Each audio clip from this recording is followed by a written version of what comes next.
Hi guys, welcome back to my YouTube channel. Today I'm here to talk to you about the new foundation launch, and it's the Charlotte Tilbury Beautiful Skin Foundation. So, the Beautiful Skin Foundation just launched a couple of days ago, I believe, and I got my hands on it. I've been using it since I got it. I'm in the shade 5 Neutral. That's actually a perfect match, so I'm really happy with that.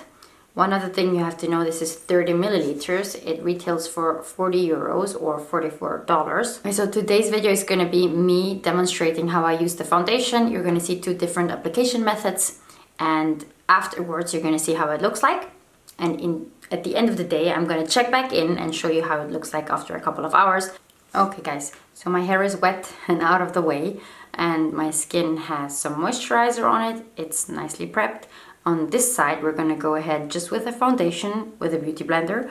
And on this side, we're going to use the Hollywood Flawless filter and then go with the foundation on top, and we're going to use a brush. Okay, so this is how it looks like. It comes with a pump here. I actually love this packaging. I have a couple of foundations that are like this. I'm going to talk about this in the end, but I'm just using a lot here. It's almost a full pump. So let me just go ahead and do this. I always put small dots on my face. The match looks quite good actually. I'm gonna just zoom you in so you see how it covers where I have some scars. So I have a scar here, I have some scars here, you can see them, and some red dots there where I just popped a pimple.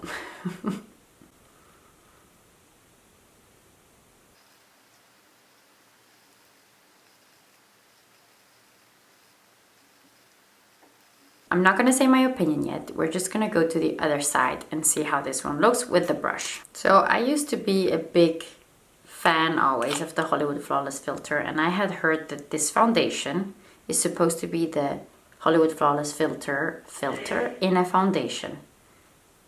My fiance just sneezed.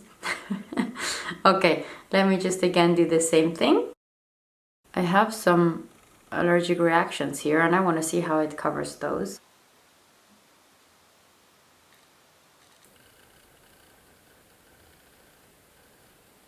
Okay, I'm just gonna go in with a very light concealer. I don't want to use too much concealer and make this look heavy.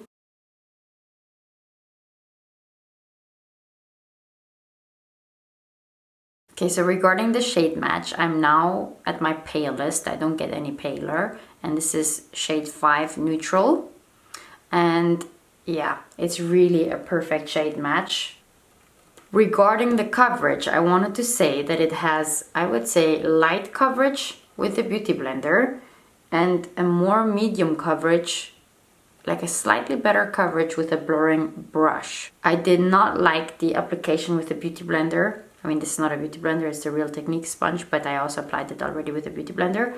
I did not like it too much. I feel like it absorbs the product instead of putting it on the skin. I also feel like when you use the beauty sponge, you're gonna have to use more foundation, and with the brush you use less foundation, if that's important to you. It is important to me because I also don't like to put too much product on my face, so I feel like the brush is definitely the better application in my opinion. The consistency, as you saw, is not very heavy. It's also not very liquidy and runny, so it's just in the middle, and it feels like there's some skincare in there.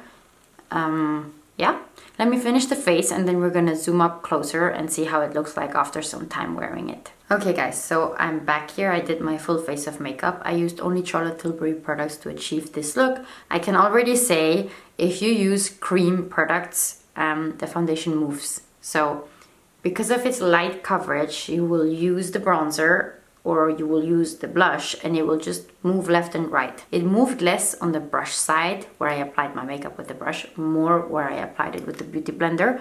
Okay, so I feel like you can very well see that it moved here. Then on this side, I feel like the coverage is better, but it is settling into my lines.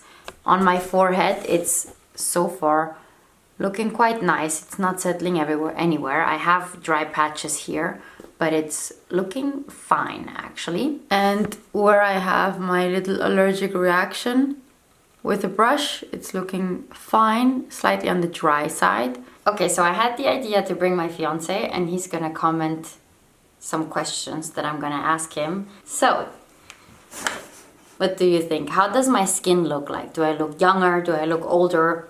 How do I look like? I would say you look tanned. Definitely. That's not what I asked. Guys, you should see how he's looking at me. He's like... I would say you look brighter, like younger, brighter, more color in the face. Do you feel like I'm having older looking skin or younger looking skin? Look at my wrinkles, look at my rashes. I'm having here 2 rashes. Maybe you can see, maybe you have to come closer. Oh, I see. Okay, so, and here I have texture. Yeah. And here too. Mm-hmm. It's where I have my pores. Yeah. So, I mean on my forehead... I would say younger. It makes me look younger. Yeah. Okay guys, I am back after 8 hours of wearing the foundation. I have to say, it still looks quite pretty. I have lost some coverage right here, which is also understandable. I wore a mask. I did set it down though with the airbrush powder. It's called airbrush, yeah. Airbrush Flawless Finish Powder. So I expected it to kind of wear off less. It did wear off a bit. It did continue to settle down into my textured spots and it looks textured there, even though this is supposed to make you airbrushed and like less textured. So I feel like I still have the texture. I also feel like it looks a bit more radiant, even more than after application. So I think if you're oily, you have to watch out. You have to really prime yourself with like some mattifying nice primers that will make you less shiny throughout the day, because I feel like you will look more shiny at the end of the day. But not shiny in a way where you glow like a disco ball. I mean shiny in like a good way where you look healthy if you're into the dew. I'm very much into dewy skin, so I have to say I absolutely love it. I think if I have to rate this foundation from 1 to 10, I'd give it an 8 for the simple reason of 1 point less because of the application. I felt like the Beauty Blender is a must. I like to use my foundations with a Beauty Blender or with a brush, doesn't matter. Like I like to use both, and it just didn't work out at all with the Beauty Blender. So point minus. And another point less I'll give for the honestly, actually for the texture. I feel like it should not show so much texture. I'm used to foundations that have heavy coverage or are matte to show texture and not to hydrating foundations. So yeah, 8 out of 10. Why not a 10? It's because I actually own another foundation which is quite similar to this, even in the packaging, and it's the Estee Lauder Futurist Hydra Rescue Foundation. This is a very moisturizing base, so moisturizing like this one, I feel like this even moisturizes more, but it also has more coverage, I feel. Like a slight bit more coverage, but that slight bit makes a difference, kind of. I don't know. I feel like I like this even more. Not that I don't like this, I'm just saying I like this more. I do like to splurge if it's a good product, and this for sure will be a good product for someone out there, and it will be worth the splurge. As I said, I compared it to Estee Lauder, which was also the same price category, so I can't find a cheaper foundation that I like just as much as the Charlotte Tilbury one, because it looks nice after 8 hours. So yeah, 8 out of 10. Okay, so this is it. Thank you so much for watching. I hope to see you guys soon on my next video. Bye bye.